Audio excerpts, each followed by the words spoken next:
시청자 여러분 안녕하십니까. 나우 경제브리핑의 최윤정입니다. 오늘 코스피 지수는 1600선을 중심으로 두고 등락을 거듭했습니다. 지난 주말에 뉴욕 증시가 기술주를 중심으로 하락했다는 소식이 투자 심리를 위축시켰는데요.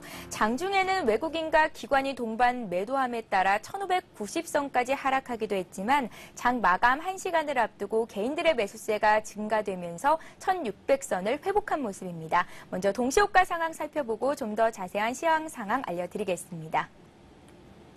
네, 먼저 코스피 쪽입니다. 시가총액 상위 종목군들이 혼조세를 보이고 있습니다. IT주는 부진한 반면에 금융주는 강세를 보이고 있는데요. 외국인의 매도로 삼성전자의 주가는 이거래일 연속 하락하고 있습니다. 장중에는 76만 원 선대로 밀렸었지만 낙폭은 다소 줄어든 모습입니다. 현재 77만 7천 원 선에서 거래를 마감하고 있습니다. 포스코는 다시 하락 반전한 이후에 1%대로 조정을 받고 있는 모습입니다. 현대차와 현대모비스가 도요타 리콜에 따른 반사 이익 기대감에 강세로 마감하고 있는데요. 현대차가 2.6% 정도 오르고 있고 현대모비스 역시 강보합권에 들어서 있습니다. 한국전력이 보합에서 장을 마치고 있고요. 반면에 오늘 금융주의 흐름이 좋은데요. 지난해 은행들의 부실 채권이 큰 폭으로 감소했다는 소식이 전해지면서 KB금융과 신한지주 등 금융주의 매수세가 유입되고 있습니다. 신한지주가 4% 급등으로 장을 마감하고 있고요. KB금융 역시 2.5% 정도 오르고 있습니다. 현재 화면상으로 현대중공업이 6% 급등하면서 19만 8,500원 선에서 장을 마감하고 있습니다. 우리금융이 1.4% 오르면서 금융주의 강세 주도에 같이 동참하고 있는 모습이고요. KTNG가 2.5% 상승, 롯데쇼핑 역시 4.5% 정도 오르고 있습니다. 반면에 SK에너지가 1% 조정을 받고 있고 삼성물산 역시 1% 하락하고 있는 모습입니다. 외환은행은 2% 정도 조정을 받고 있습니다.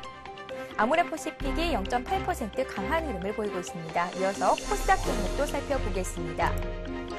시가총액 상위 종목군에 있는 움직임들이 혼조세를 보이고 있는데요. 서울반도체가 1.4% 정도 오르고 있고 메가스터디, 포스데이터 역시 1%대의 상승 흐름을 보이고 있습니다. 셀트리온은 2% 조정을 받고 있고요. 태용이 1% 하락, 동서 역시 1% 조정을 받고 있는데요. 소디프 신소재가 오늘 5.3% 급락하면서 78,600원 선에서 장을 마치고 있습니다. SK컴즈가 5% 급등하고 있는 반면에 네오이즈 게임즈는 3.7% 조정을 받고 있습니다. KDC가 가격 제한폭까지 오른 모습입니다. 오늘 3D 관련주들의 흐름도 좋은데요. 포미팜이 6% 급등하고 있고 에이스 디지텍 그리고 멜파스, 인터파크가 2% 이상의 강한 상승 흐름을 보이고 있습니다. 네, 지금까지 동시효과 상황 살펴봤습니다. 잠시 뒤에요. 좀 더 자세한 장 마감 상황 알아보도록 하겠습니다.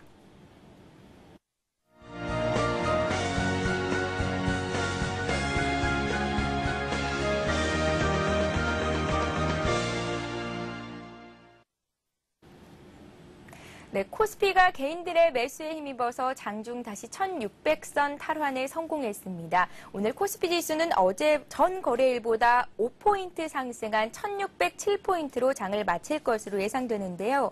개장 초 등락을 거듭하던 코스피 지수는 오후 들어 외국인과 기관의 매도가 확대되면서 1590선이 무너질 뻔하기도 했습니다. 하지만 장 마감 1시간을 앞두고 개인 매수가 증가했고요. 지수를 다시 1600선으로 끌어올렸습니다. 장중 등락을 거듭하던 코스닥 지수 역시 오늘 상승 반전에 성공했습니다. 전 거래일보다 5포인트 상승한 502선에서 장을 마칠 것으로 예상되는데요. 코스닥 지수는 코스피에 비해서도 강했습니다. 오늘 1% 정도 상승하면서 500선 탈환에 성공했습니다. 네, 코스피 지수가 장중에 1590선을 하회할 뻔하기도 했는데요. 이 같은 모습에는 외국인들의 강한 매도 공세가 있었습니다. 오늘 외국인들이 어떤 흐름 보였는지 수급 상황 보겠습니다. 먼저 코스피 시장입니다. 외국인들이 943억 원 차익 실현 매물을 내놨습니다. 장중에는 1000억 원 이상 팔기도 했는데요. 차익 실현 매물이 조금 줄어든 모습입니다. 반면에 개인과 기관이 샀는데요. 개인들은 715억 원 매수 우위를 기록했고요. 관망하는 듯한 모습을 보였던 기관이 5억 원 정도 순매수한 것으로 나타났습니다. 오늘 코스닥 쪽에서도 역시 순매수의 주인공은 개인이었습니다. 코스닥 쪽에서도 개인만이 순매수했고 외국인과 기관은 팔자세를 이어갔는데요. 개인들이 330억 원 매수 우위를 기록했습니다. 반면에 외국인과 기관이 47억 원, 208억 원 순매도하면서 차익 실현 매물을 내놨습니다. 네, 오늘 업종별 흐름 보겠습니다. 오늘 업종별로는 등락이 엇갈린 모습이 나왔는데요. 상승 쪽으로 돌아선 업종들이 좀 더 많이 집계가 되고 있는 모습입니다. 운수장비 업종이 3%대로 상승하면서 장을 마친 것으로 풀이됩니다. 기계업종 역시 1.3% 정도 상승했는데요. 운수장비 업종의 이 같은 강세는 자동차주에 힘입은 것으로 풀이됩니다. 증권업종과 금융업종 역시 1%대로 상승했고요. 은행과 유통업종, 제조업종 모두 강보합권에서 소폭 상승으로 장을 마쳤습니다. 반면에 건설업종이 2% 조정을 받았고요. 통신업종도 1%대로 하락했습니다. 의료정밀업종이 3.3% 정도 오늘 급락하는 모습이 나왔습니다. 오늘 특징을 보인 종목들 살펴보겠습니다. 차세대 3D 시장을 선점하고 자회사인 아이스테이션과의 시너지 효과를 위해서 바른전자와 경영권 인수계약을 체결했다고 밝힌 KDC가 상한가까지 오른 것을 비롯해서 오늘 3D 관련주가 다시 한번 강세를 보였는데요. 아이스테이션과 잘만테크, 네오엠텔, 대국 역시 상한가까지 치솟았습니다. 현대IT도 13% 가까이 오르면서 오늘 1,390원 선에서 장을 마쳤습니다. 단기 급등에 따른 차익 경계 매물이 나오면서 하락세를 기록하던 원자력 발전 관련주들이 오늘 모처럼 다시 강한 모습을 보여줬습니다. 보성파워텍과 모건코리아, 한정기술이 가격 제한폭까지 올랐고요. 우리기술 역시 오늘 14% 급등하면서 4,940원에 장을 마쳤습니다. 도요타 리콜 사태의 반사작용으로 국내 대표 완성차 업체인 현대기아차와 함께 자동차 부품주들이 수혜를 입을 것이라는 전망에 상승세를 보였습니다. 성우하이텍이 5% 급등했고요. 세종공업과 코디에스가 4% 상승, 현대모비스와 우리산업 역시 1% 상승하면서 오늘 거래를 마쳤습니다. 정부가 국가 자전거 도로 사업을 추진한다는 소식에 자전거 관련주들이 동반 상승세를 연출했는데요. 정부는 올해 1,004억 원의 예산을 투입해서 50개 지구 178km의 자전거 도로를 조성할 것으로 전해졌습니다. A모션과 다휘가 6% 이상 급등했고요. 삼천리 자전거 역시 3.7% 오르면서 15,150원에 거래를 마쳤습니다. 네, 오늘 상한가까지 오른 종목들 어떤 종목들이 있는지 화면 통해서 확인을 해드리겠습니다.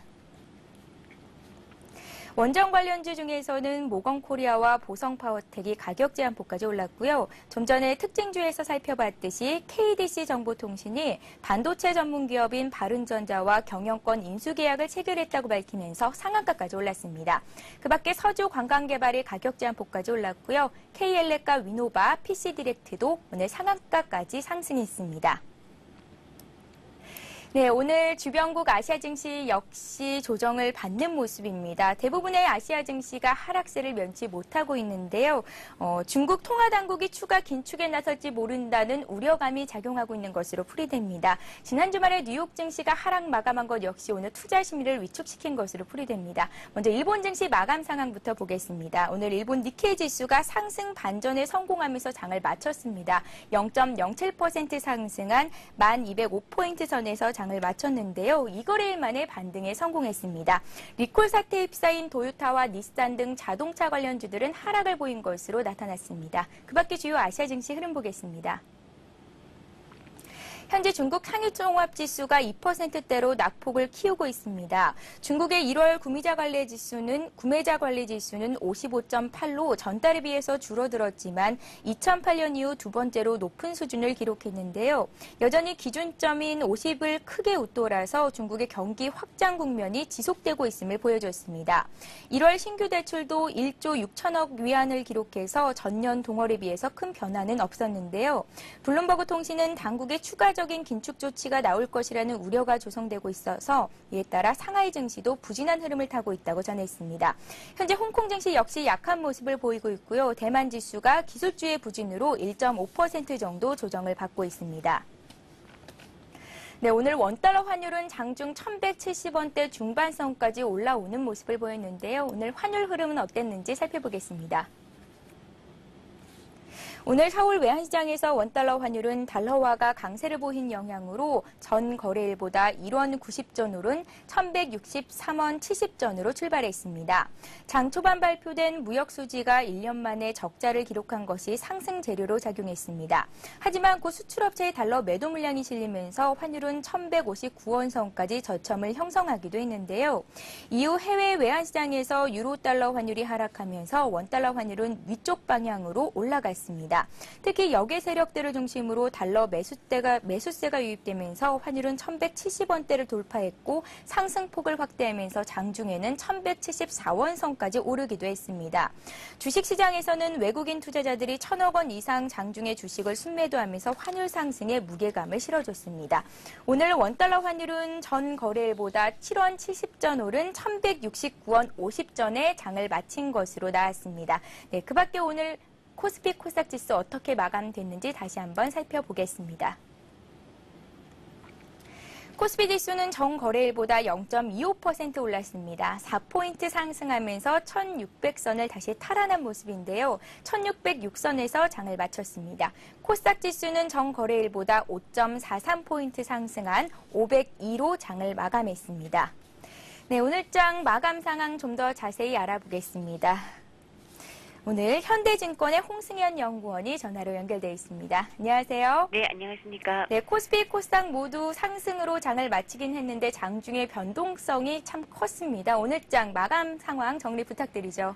네, 코스피 지수가 사흘 만에 소폭 상승하며 1,600선을 지켜냈습니다.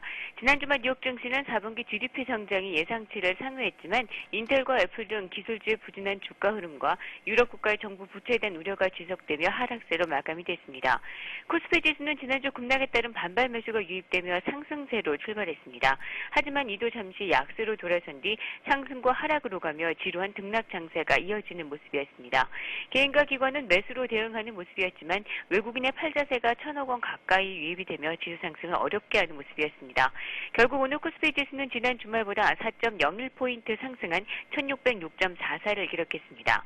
한편 코스닥 지수도 상승세로 출발했지만 하락세로 돌아서기도 하는 등 방향을 정하지 못하는 모습이었습니다.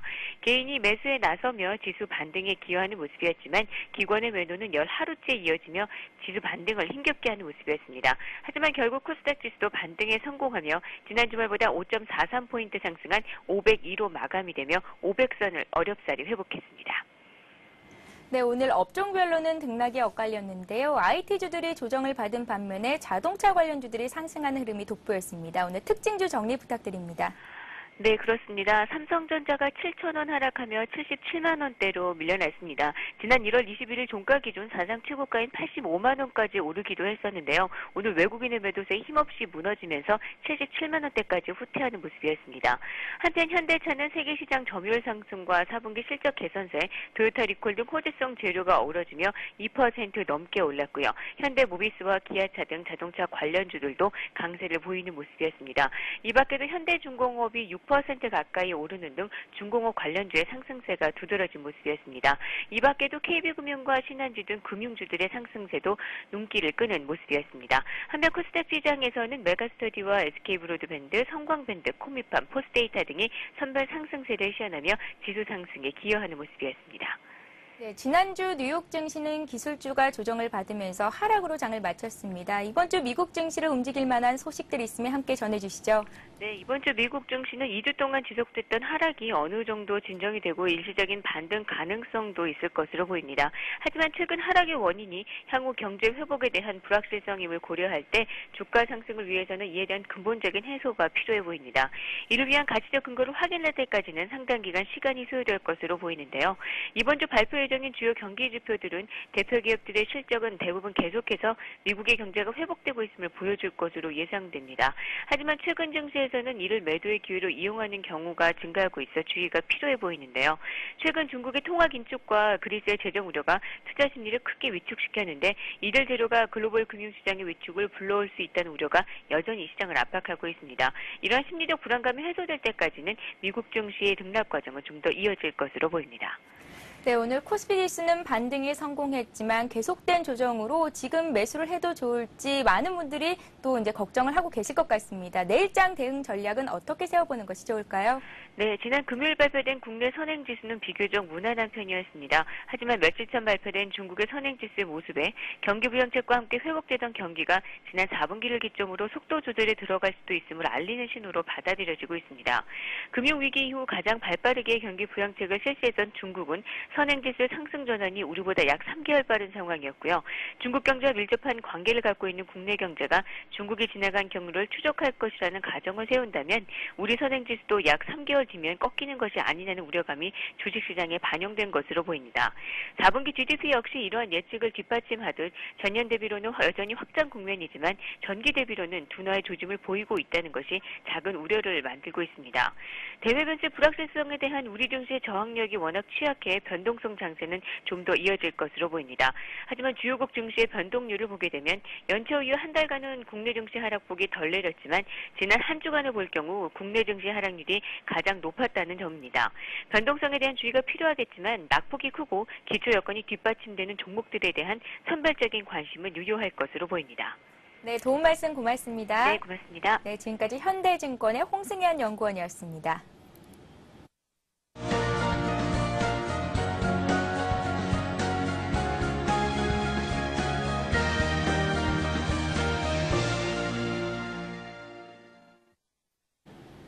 이 시각 주요 뉴스입니다. 서울 지역 재개발구역 내 세입자들이 재개발 완공 때까지 이사 걱정 없이 살 수 있는 임시주택이 들어섭니다. 서울시는 재개발구역 내 저소득층 세입자를 위한 순환용 임대주택을 도입해 올해 5천 가구를 시작으로 2015년까지 최대 5천 가구를 공급할 계획이라고 밝혔습니다. 서울시는 25개 자치구를 도심과 북동, 서북, 남동, 서남권 등 5개 권역으로 나눠 2015년까지 권역별로 600가구씩 3,000가구의 임대주택을 확보할 계획입니다. 아울러 의정부와 안양, 위례신도시, 하남 등 대규모 택지사업구역 인근에도 임시주택을 확보하기로 했습니다. 행정안전부는 올해부터 2019년까지 10년간 전국을 자전거 길로 연결하는 국가 자전거도로 3,120km를 만들기로 했다고 오늘 밝혔습니다. 이는 경부고속도로 총 연장의 7.3배에 달하는 길입니다. 국가 자전거도로는 서해안과 남해안, 동해안, 비무장지대를 잇는 것을 비롯해 전국 주요 도시 사이의 간선망으로 이뤄집니다. 이와 함께 각 지역의 출퇴근, 쇼핑, 레저 관광용 자전거 도로를 조성하는 방식으로 추진됩니다. 행안부는 사업 첫 해인 올해 지방자치단체와 공동으로 1,004억 원을 투입해 50개 지구 178km의 자전거 도로를 만들기로 했습니다. 남과 북이 올해 첫 공식 회담을 개성공단에서 개최했습니다. 연내 남북정상회담 가능성을 거론한 이명박 대통령의 발언이 나온 이후여서 결과에 관심이 집중되고 있습니다. 통일부는 오늘 오전 10시 30분 개성 남북경협협의사무소에서 개성공단 실무회담이 시작됐다고 밝혔습니다. 올해 첫 남북당국 간 공식 회담인 이번 만남에서 양측은 개성공단의 통행, 통관, 통신 문제 해결과 북한 근로자용 숙소 건설 등 현안에 대해 협의를 벌였습니다. 특히 이번 회담은 최근 남북정상회담 추진 사실이 부각되는 상황이어서 협상 결과에 대해 정치권과 국민의 관심이 커지고 있는 상황입니다. 지난 1월 무역 수지가 적자를 기록했습니다. 1월 수출은 세계 경기 회복과 춘절을 대비한 중국의 수입 증가로 지난해보다 47% 증가한 310억 8천만 달러로 나타났습니다. 지난 90년대 이후 최고 증가세입니다. 하지만 난방유 등 원유와 석유 제품 수입이 크게 늘면서 1월 수입은 지난해보다 26.7%가 늘어난 315억 5천만 달러를 기록했습니다. 이에 따라 무역수지 역시 4억 7천만 달러 적자로 흑자 연속 행진은 11개월 만에 마감됐습니다. 네, 코스피가 1,600선 초반까지 조정을 받으면서 이제 지금이 매수의 기회다 아니다 1,550선까지 조금 더 조정이 나올 것이다라는 의견이 분분하게 나오고 있습니다. 가격이 싸졌다고 당장에 매수를 하기보다는 여러 가지 변수를 생각해서 신중한 투자하셔야 할 것 같습니다. 저희가 준비한 소식은 여기까지입니다. 저는 내일 이 시간에 다시 찾아뵙겠습니다. 시청해주신 여러분 고맙습니다.